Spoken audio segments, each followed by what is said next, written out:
तो बड़ा तकलीफ भी होता है जब बच्चों को सुइयां मेरे आंखों के सामने लग रही होती हैं, बहुत रो रही होती हैं, तड़प रही होती हैं, मामा मामा की आवाज़ें निकाल रही होती हैं।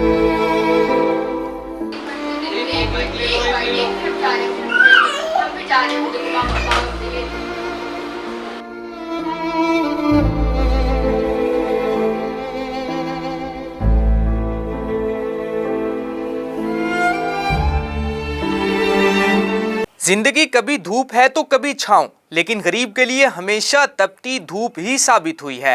मुल्तान के रिहायशी साकिब अली और इनकी अहलिया वजीहा साकिब महंगाई के इस दौर में अपने बच्चों के इलाज के लिए मदद के तलबगार हैं।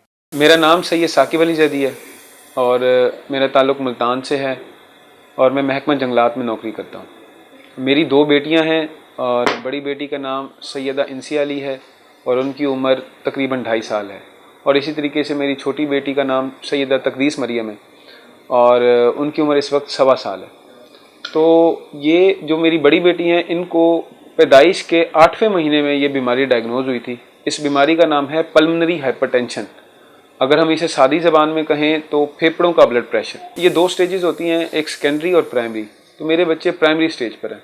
सेकेंडरी का तो पाकिस्तान में इलाज है, लेकिन प्राइमरी का पाकिस्तान में सिवाय ऑक्सीजन और दवाइयों के कोई इलाज नहीं है। इस 2.5 साल में मैंने मुख्तलिफ हॉस्पिटल्स, मुख्तलिफ डॉक्टर्स को दिखाया और आप यकीन करें इतनी अजियत काटी है कि बस मैं बता नहीं पाता कि इतनी मेरे बच्चों का सांस बिल्कुल बंद हो जाता है, मुंह से सांस देना पड़ता है। और मैंने घर में सिलेंडर रखा हुआ है, ऑक्सीजन मशीन रखी हुई है कि बस अगर हमें अस्पताल जाने का मौका ना मिले तो एटलीस्ट हम अपने घर में ही जो है वो इसको प्रोवाइड कर दें, ताकि जो है वो बच्चों की ज़िंदगी जो है मैं बचा सकूँ। तो मैंने डॉक्टर से बात की, मैंने कहा जी कब तक इस तरीके से। उन्होंने कहा जी कि देखें पाकिस्तान में तो इसका कोई इलाज नहीं है, ये आपके लिए आप फरिश्ते हैं और ये फरिश्ते ऐसे कि आप बस इनकी खिदमत करें।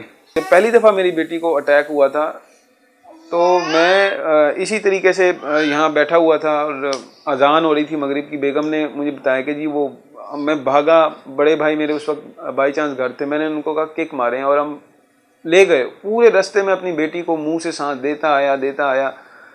इवन 9 जून 2020 को फिर जब वो एडमिट हुई आईसीयू में तो डॉक्टर पंप कर रहे थे उनको, और मैं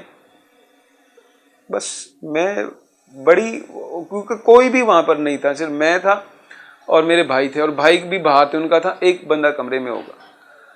तो वो लम्हा मैं नहीं भूल सकता। और उसके बाद जब फिर दूसरी बेटी को डायग्नोज हुआ, ये 5वें महीने में डायग्नोज हुआ, छोटी बेटी को, पैदाइशी तौर पे नहीं था, पैदाइशी तौर पे नॉर्मल जैसे आम बच्चा होता है, लेकिन जो मेरी छोटी बेटी 5वें महीने में डायग्नोज हुई, उसको भी इसी तरीके से अटैक हुआ और हाथ पाँव मुड़ जाते थे, जिस्म नीला हो जाता था।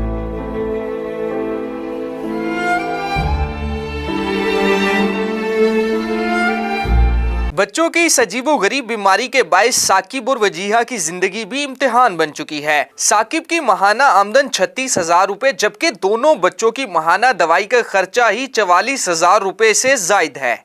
डॉक्टर ने हमें कहा कि आप अपने हमसाया मुल्क इंडिया जो है वो इस वक्त टेक्नोलॉजी में हमसे भी आगे है, तो हम आपका केस वहाँ रेफ़र कर देते हैं।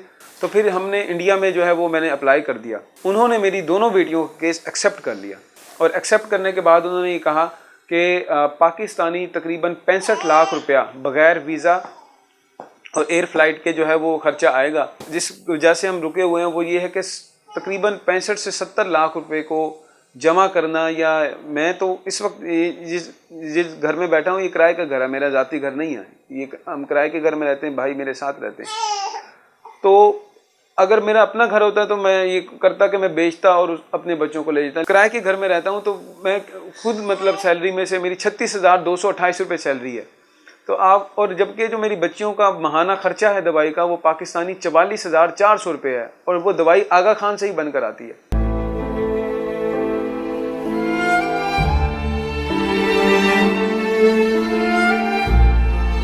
जब बच्चों को अटैक पड़ता है उससे उनके हाथ पांव मुड़ जाते हैं, आंखें ऊपर चढ़ जाती हैं और शदीद किस्म के नीले हो जाते हैं। डॉक्टर्स ये कहते हैं कि ये इस तरह के बच्चों को स्पेल्स होते हैं, जिसके थ्रू जो है ना ये अपना सांस इनका रुक जाता है और इनके फेफड़े और दिल दोनों ना काम करना छोड़ देते हैं। होता ये सिर्फ सेकंड्स के लिए, मगर ये होता इतना तकलीफ दे है और इतना मेरी आँखों को मतलब देख के इतना ज़्यादा मैं परेशान हो जाती हूँ, बहुत ज़्यादा परेशान हो जाती हूँ। वो बड़ा तकलीफ दे होता है जब बच्चों को सुइयाँ मेरे आँखों के सामने लग रही होती हैं, बहुत रो रही होती हैं, तड़प रही होती हैं, मामा मामा की आवाज़ें निकाल रही होती हैं, बहुत शदीद उस टाइम तकलीफ़ हो रही होती है और अल्लाह ताला से दुआ मांग रही होती हूँ उस टाइम में कि बच्चे अल्लाह करे या तो अल्लाह ताला इस बीमारी को ठीक कर दें या फिर हमारी ऐसी मदद फरमा दें जिससे मेरे बच्चों का इलाज हो सके। जिस तरीके से नमाजें 5 फ़र्ज़ होती हैं ना, इस तरीके से 3 टाइम दवाइयाँ मेरे बच्चों के ऊपर फ़र्ज़ हैं और एक बच्ची की 4 दवाइयाँ। इवन कि अगर मैं आधा घंटा या 1 घंटा भी लेट हो गई हूँ तो उससे मेरे बच्चों का सांस ऐसे लगता है जैसे मुझे बंद होने वाला हो रहा होता है, वो रो रही होती है, करहा रही होती है। तो मैं हुकूमत से अपील करती हूँ और मुतग़य्यर हज़रात से अपील करती हूँ कि मेरे बच्चों की हेल्प की जाए, मेरे बच्चों की सेहत अल्लाह ताला इनको दे दे और इनकी सेहत ये ले लें, पकड़ लें। और इस सब के लिए सिर्फ एक ही है कि ये हुकूमत के थ्रू ही हम कर सकते हैं, हुकूमत हमारी मदद करे। अब हम हुकूमत से अपील करते हैं और मुतग़य्यर हज़रात से अपील करते हैं कि वो हमारी हेल्प करें ताकि मेरे बच्चे भी जो है ना हंसते खेलते रहें, मुस्कुराते रहें।